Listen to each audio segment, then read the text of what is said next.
केसरिया तेरा इश्क है पिया, रंग जाऊं जो मैं हाथ।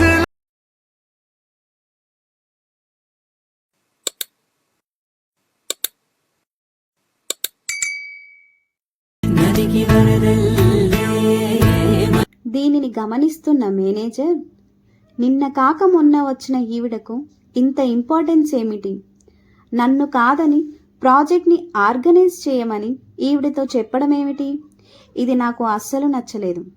లేదు, ఈ ప్రాజెక్ట్ని సక్సెస్ కానివ్వను. ఈమె నన్ను మించిపోకూడదు. చేస్తాను, ఏదో ఒకటి చేస్తాను అనుకుంటూ అక్కడి నుండి ఇంటికి వెళ్ళిపోతాడు. ఇంటికి వచ్చిన రఘు సంతోషంగా ఉన్నా కాస్త టెన్షన్గా కనిపిస్తున్న సీతను గమనించి, ఏమైంది, ఎందుకంత టెన్షన్గా ఉన్నావు, ఆఫీస్లో మళ్ళేదన్న ప్రాబ్లమా? లేదు, అదేమీ లేదు. మా ఎండి గారు ఒక ప్రాజెక్ట్ నన్నే స్వయంగా ఆర్గనైజ్ చేయమన్నారు. అందుకే కొంచెం టెన్షన్గా ఉంది రఘు. దానికెందుకు టెన్షన్ పడుతున్నావు సీత? మొదట్లో ఇంటి పనులు మాత్రమే చేసేదానివి, తర్వాత ట్యూషన్స్ చెప్పావు, ఆ తర్వాత ఆఫీస్లో ఎన్నో ప్రాజెక్టులకు వర్క్ చేశావు. ఇప్పుడు ఒక ప్రాజెక్ట్ని హ్యాండిల్ చేయలేవా సీత? భయపడకు, నువ్వు చేస్తావు. నమ్మకంతో ముందడుగు వేయమని చెప్తాడు. రఘు చెప్పిన ఆ మాటతో సీతకు కొండంత బలం వస్తుంది. నా భర్త నాకు తోడుగా ఉన్నారనే ధైర్యము కలిగి, రఘు థ్యాంక్స్. దేనికి? ఏమో చెప్పాలనిపించింది, చెప్పానంటూ వెళ్ళిపోతున్న సీత చేయి పట్టి కళ్ళల్లో కళ్ళు పెట్టి చూస్తూ సారీ అంటాడు.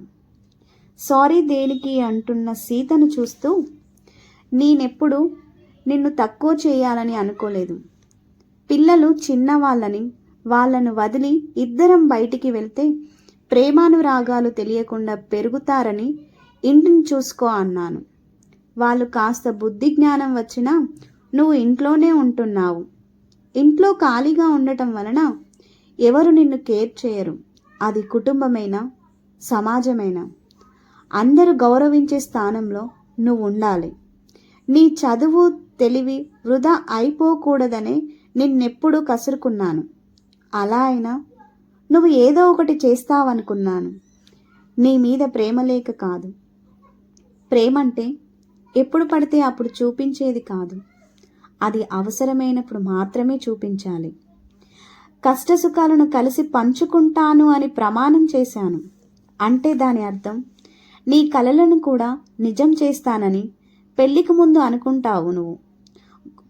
నువ్వు గొప్ప స్థానంలో ఉండాలని, జాబ్ చేయాలని, కానీ పెళ్లితో నీ ఆశలు ఆశయాలు నా కోసం, మన పిల్లల కోసం వదులుకున్నావు. మాకన్నా నీకు ఏది ఎక్కువ అనుకోలేదు. అందుకే నేను నిన్ను కసురుకుంటేనైనా నువ్వు గుర్తించి నీ కోసం ఆలోచిస్తావని ఇంత చేయాల్సి వచ్చింది. ఇవాళ నువ్వు ఒక ప్రాజెక్ట్ని చేయబోతున్నావు. అందుకు చాలా హ్యాపీగా, ప్రౌడ్గా ఫీల్ అవుతున్నాను సీత. అంత గొప్పగా రఘు ప్రేమను పొందిన సీత ప్రపంచాన్ని జయించినంత సంతోషంతో రఘుని హగ్ చేసుకుంటుంది.